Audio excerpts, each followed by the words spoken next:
이종원 위원님께 마이크 드리도록 하겠습니다. 예, 성장분과의 이종원입니다.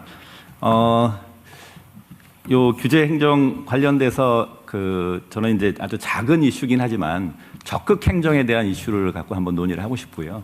어떻게 보면 대통령님이 적극 행정의 가장 큰 피해자일 수도 있을 것 같습니다. 요게 적극 행정이 왜 중요한지 하고 이제 뵀으니까 좀 정책적인 제안을 좀 드리도록 하겠습니다. 한 6년 전인가 7년 전에 제가 한 국립대 IT 자회사의 임원분한테 들은 얘기인데요. 그때 우리가 이 의료 AI에는 세계 1등이 될 수가 있었습니다. 왜냐하면 미국의 MIT, 존스 홉킨스 이런 데서 한국의 의료 데이터가 너무 좋기 때문에 그 데이터를 공동으로 활용하자. 그러면 우리가 관련 솔루션을 다 주겠다. 그러면 거기 이제 미국은 기본적으로 바이오 전문가 잘 아시지만 신약 개발하는데 8년에서 9년 1조 이상의 돈이 듭니다. 그거를 대폭적으로 의료 AI를 줄일 수 있는 그 기회가 우리가 선도했을 수 있었는데 거기 이제 병원장님이 공무원이셨어요. 의사셨어요. 그럼 이제 옆에 변호사분이 이거 그때는 이제 개보입법이 하기 전입니다. 이거를 하면 소송이 말릴 수 있다 하니까 그러면 아무리 좋은 제안도 이제 포기를 하신 거죠.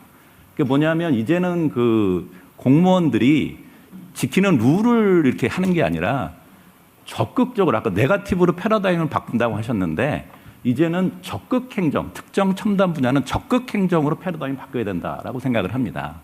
그러면 이제 이걸 어떻게 구현할 거냐? 사실 이게 적극 행정으로 패러다임 바꾼다면 이제 해야 할 일들이 되게 많은데 그게 이제 간단히 생각한 내용은 그렇습니다. 우선 제도적으로 적극 행정으로 손을 봐야 될 게 너무 많습니다. 그러니까 예를 들면 지금 이제 AI 지금 대통령님이 열심히 추진하시는데 제일 큰 문제가 뭐냐면 한전의 많은 규정들이 무슨 설비를 제공할 수 있다라고 되어 있어요. 그러면 제공을 안 해도 되는 겁니다. 그러면 이게 적극 행정을 그 규정 자체가 적극 행정을 안 해도 문제가 없으니까 이런 제도를 잘 살피셔가지고 적극 행정으로 바꿀 수 있는 제도를 다 바꿀 필요가 있다라고 생각이 되고요. 두 번째로는 지금 적극 행정의 보상 시스템이 조금 이상합니다. 왜냐하면 이거는 이제 두 가지가 있는데 지금 마일리지 시스템이 있고 그 다음에 이제 잘 되는 분은 한 1년에 몇백 명씩 갑자기 특별히 승진도 시켜주고 이런 제도더라고요. 근데 사실 공직이라는 게 여러분 잘 아시다시피 개인 혼자 되는 게 아니라 조직이 하는 거고 그것도 단기적으로 이렇게 인센티브를 줄 게 아니라 이걸 기본으로 만들어야 되거든요. 그러니까 충주맹 같은 경우는 이제 적극 행정을 하신 분인데 최근에 사임을 하셨던 게 그렇더라고요.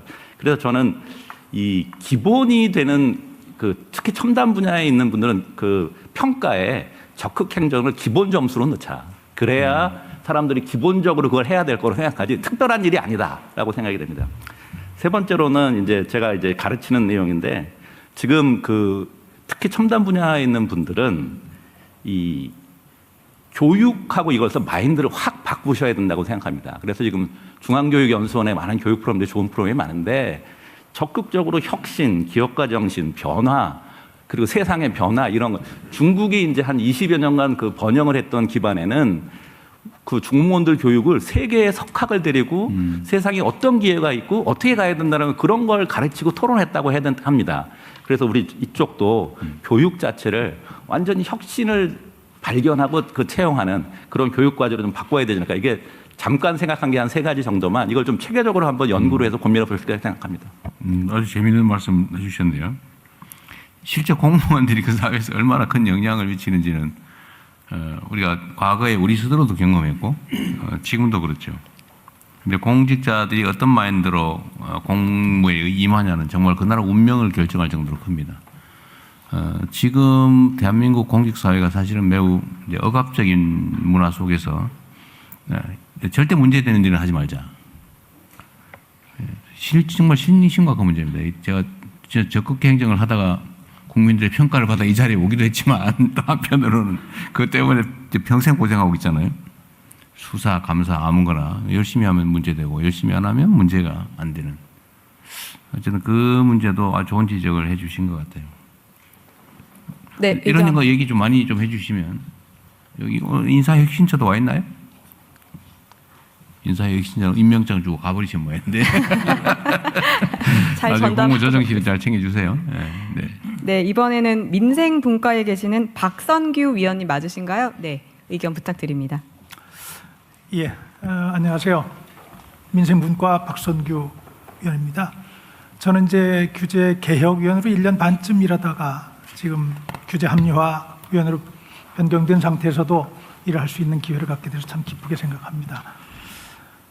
조금 전에 대통령께서 규제 기능에 대한 말씀을 주셨는데 그 중에 하나 사회적 흐름을 유도한다고 하는 이 부분에 전적으로 공감합니다. 그리고 그래야 한다고 생각하고, 근데 그 흐름의 방향이 저는 공정과 정의 쪽이라고 생각을 하거든요. 현장 중심의 그 규제에 대해서 지금 말씀을 주셔서 구체적인 두 가지 사례만 좀 말씀을 좀 드리고 싶습니다. 하나가 뭐냐면은 우리가 지금 연인원 한 2,500만 명 정도가 우리 국민이 외국에 드나드는 그런 국제화 시대에 살고 있습니다.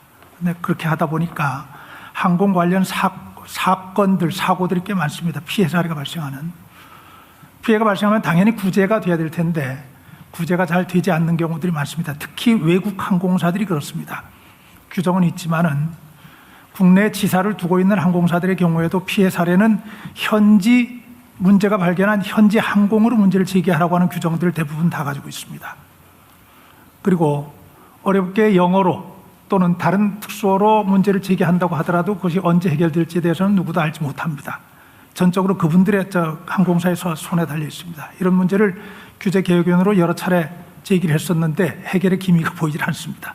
그러다가 마침 제가 지난달에 이런 일을 직접 경험하는 상황이 발생을 해서 이 문제는 정말 안 되겠다는 상황을 했고, 국토교통부의 관계자들을 불러서 이 부분과 관련돼서 해결할 수 있는 방안이 없느냐 질문을 했고, 그리고 국민이 직접 피해를 받고 있는 상황이기 때문에 뭔가 대책이 필요하다는 건의를 했는데 담당자들의 얘기는 외국 항공사들은 저희들이 어떻게 할 수 없습니다라는 얘기였습니다.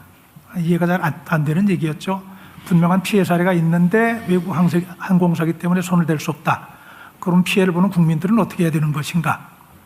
그래서 이 자리에서 굳이 대통령 주재하시는 회의에서 이 문제에 대해서 많이 말씀하시는 국민의 눈높이에 맞는 대책들이 좀 논의되는 계기가 됐으면 좋겠다 하는 생각 때문에 말씀 하나 드리고요. 두 번째는 조금 조심스러운 얘기입니다. 종교 관련 얘기가 돼가지고요. 주로 요즘엔 뭐 기독교 쪽에서 나옵니다만은 세습이나 횡령이나 불륜이나 이런 문제들을 안고 있는 교회들 굉장히 많이 있습니다. 그리고 이런 문제들이 제기된 게 제 기억에는 한 30년 넘는 걸로 기억을 하는데 아직까지도 이것이 해결이 되지 않고 오히려 더 악화되고 있는 상황을 이어가고 있습니다. 살펴보니까 문제 구조가 있습니다. 문제 구조가 있는데 이것 역시 규제개혁위원으로 한번 좀 풀어보겠다고 노력을 하는데 전혀 뭐 시도 안 먹히는 문제가 돼서 이거 한번 검토가 필요하다는 생각입니다. 예를 들어 드리겠습니다. 누군가 교회에서 생활하고 있는 뭐 종교단체라고 얘기하겠습니다. 선량한 양식을 가지고 있는 신자 한 사람이 문제를 발견합니다. 돈이 잘못 쓰이고 있다든지 횡령이 일어나고 있다든지 아니면은 거기 뭐 안 좋은 일이 났다든지, 그런데 이런 문제를 제기할 때는 문서로 제기를 하게 되어 있습니다. 문서를 제기하는데 문서 제기 비용이 100만 원이 들어갑니다. 그러면 문서가 제기되면 그 해당 기관에서는 자기들끼리 위원회를 구성합니다. 위원회를 구성해서는 자기들끼리 문제를 판단하기 때문에 자연스럽게 문제 없음으로 결론을 냅니다. 문제 없음의 결론을 받아든 이 문제를 제기했던 사람은 그러면 다음 단계로 항소를 할 수 있습니다. 그 과정에 다음 단계 가는 데는 200만 원을 또 내게 되어 있습니다. 200만 원을 떼고 그 다음 단계 가면 그 다음 단계는 그 지역에 있는 종교기관들의 대표들이 모인 것이 그 다음 단계입니다. 당연히 거기에서도 문제 없음 결론이 납니다. 100%라고는 제가 자신 못하겠습니다. 대부분 경우 그렇습니다. 그 문제 항변해서 다시 다음 단계로 올라가려고 하면은 이번엔 300만 원을 또 내게 되어 있습니다. 이런 말도 안 되는 절차가 계속되는 동안에 문제를 제기했던 사람은 뭐 힘들 수밖에 없죠. 그리고는 포기를 하게 되지요. 그 조직 내에서는 낙인이 찍히고, 그래서 그 사람은 결국은 단체를 떠나게 되고, 떠나게 되면은 이런 문제들은 더 심화되고 더 악화되면서 문제가 계속됩니다. 이게 지금 문제 종교 집단, 문제 교회들 뭐 이런 데를 둘러싸고 있는 구조의 핵심이라고 말씀드릴 수 있겠습니다. 네, 약간 압축시켜서 말씀해 주시면 짧게만 이제 감사하겠습니다. 결론을 말씀드립니다. 대통령께서 특정 종교긴 하지만 통일교 문제에 관련해서 강력한 의지를 가지고 종교 본질 이외의 문제에 대해서 문제 있는 부분을 이렇게 살피고 있는 부분을 굉장히 의미 있게 지켜보고 있습니다. 이제 종교 본질의 문제에 대해서는 누구도 얘기를 할 수 없겠지만은 종교 본질을 벗어난 그 본질이 잘못될 수 있도록 유도하고 있는 이런 잘못된 제도들에 대해서는 정부가 신경을 써야 될 단계가 아닌가 싶습니다. 지금 종교 인구가 이건 기독교만의 문제라고 생각하지 않습니다. 네, 2천만 명을 압축시켜서 넘어갑니다. 마무리해 주시면 그래서 이런 문제에 고맙겠습니다. 대한 대통령님의 관심을 좀 가져주시라는 당부를 드리면서 그리 되면은 많은 문제들이 상당 부분 해결되지 않을까. 또 종교인들에게 주고 있는 네. 비과세 방침 이것을 재정 문제 투명성과 연관만 시키더라도 이런 문제들은 상당 부분 해결될 수 있지 않을까 그렇게 좀 생각을 합니다. 긴 말씀 죄송합니다. 네, 감사합니다. 또 다른 의견 또 받겠습니다. 네, 여기 지역 분과에 계시는 정상훈 위원님께 발언권 드리도록 하겠습니다. 예, 지역분과 정상훈 위원입니다. 저는 뭐 사회생활 크게 보면 3분의 1은 기업에서 일을 했고요. 그리고 3분의 1은 시민사회에서 일을 했습니다. 그리고 나머지 3분의 1은 중앙정부에서 정부혁신 관련된 일을 하고 그다음에 지방연구원에서 ESG 연구를 좀 했었는데요. 지금은 사회연대경제 최초로 그 상장을 준비하고 있는 창업교육을 하는 유디임팩트라는 데서 경영고문으로 같이 일을 하고 있습니다. 지금은 사실 한동안은 이제 세상이 전환기에 있다는 이야기를 저희가 많이 했었는데 저는 지금은 AI 또 세계화 해체 또 다극 패권주의 때문에 이제 세상이 달라졌다고 생각합니다. 그래서 그런 관점에서 지금 규제 패러다임의 대전환의 측면에 적극적으로 동의하고요. 오늘의 국민주권정부 규제 구조개혁 추진 방안의 전략적 방향에 전적으로 동의합니다. 다만 이제 계획은 1%에 불과하다고 생각하고 실행이 99%고 성과가 99%라고 생각하는데 관련해서 두 가지 정도 좀 말씀을 드리고 싶습니다. 먼저 오늘 글로벌 스탠다드 규제 입증제도 관련된 내용이 있었는데 사실 취지는 공감하는데 이 스탠다드 기준을 뭘로 할 거냐 또 이 범위가 굉장히 광범위하고 그래서 쉽지 않아 보입니다. 그래서 아이디어를 하나 드리고 싶습니다. 기후텍 관련된 내용인데요. 지금 기후부에서 순환경제 샌드박스 관련된 제도도 운영하고 있는 것으로 알고 있는데 아산나눔재단 또 코리아 스타트업 포럼 또 4개 기관이 컨설팅 회사에 의뢰해서 2023년 11월에 발표한 보고서에 따르면 글로벌 100대 기후텍 스타트업의 34%가 한국에서는 이미 규제로 인해서 사업화가 불가능한 것으로 나타났고요. 또 조건부로 26%가 가능한 것으로 나타났습니다. 예를 들어서 지금은 사실 이제 좀 제도가 개선되었을 수 있는데 글로벌에서는 이미 포집한 CO2를 여전히 외국에서는 건축자재나 화학원료를 활용하는 탄소 재활용 사업으로 쓰고 있는데 한국은 CO2를 폐기물로 분류해서 재활용 자체가 법적으로 막혀 있습니다. 미생물 기반 농업에서도 글로벌 기업들이 새로운 미생물을 활용한 비료 농법으로 시장을 선점하는 동안에 한국은 비료 공정 규격에 명시되지 않은 신종 미생물은 인허가에만 굉장히 오랜 시간이 걸립니다. 지금 2030년 글로벌 기후텍 시장 규모가 140조 원 정도 됩니다. AI 100대 글로벌 스타트업에 최근에 보니까 이제 4개 정도가 한국에서 지금 들어가 있는 것으로 아는데 기후텍은 제가 알기로는 아직 없는 것으로 알고 있습니다.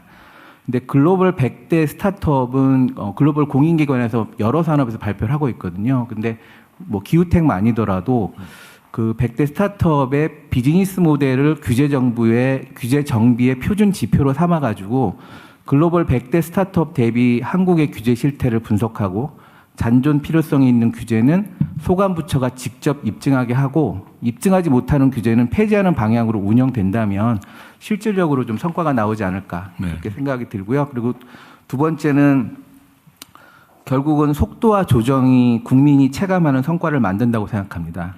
근데 제가 이제 저희 이재명 정부의 속도에 약간 놀란 게 제가 3월 10일 날 위촉 임명됐다고 문자를 받았는데 12일 날 심사 요청이 왔습니다. 그래서 위촉장을 오늘 받았고요. 그 사이에 벌써 10건 정도를 했는데 제가 쭉 살펴보니까 이해관계자가 이견이 없는 입법 예고에서 이해가 없는 것도 6개월 이상이 또 걸리더라고요.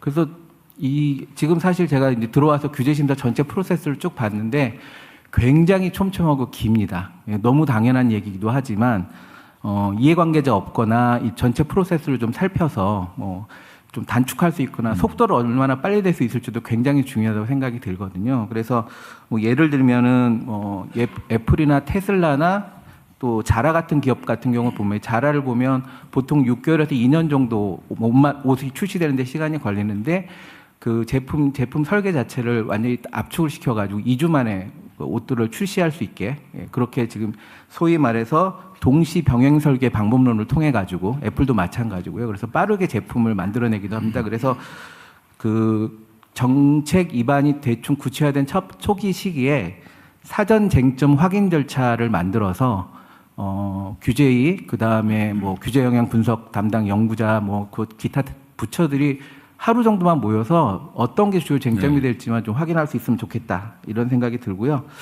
그리고 마지막으로 좀 이 속도 조정과 관련해서는 그 미국의 차르 제도 대통령님 잘 아실 거라고 생각이 드는데 차르 제도 같은 거 특히 메가특구 같은 이런 복잡한 규제 같은 경우에는 대통령의 위임과 그다음에 조정 권한을 좀 위임을 받아서 다부처뿐이 아니라 이건 입법 문제도 크다고 봅니다. 그래서 메가특구 짜르 같은 걸 도입하면 어떨까? 예, 그런 생각이 듭니다. 네, 네. 그것도 한번 의논해 주시고요.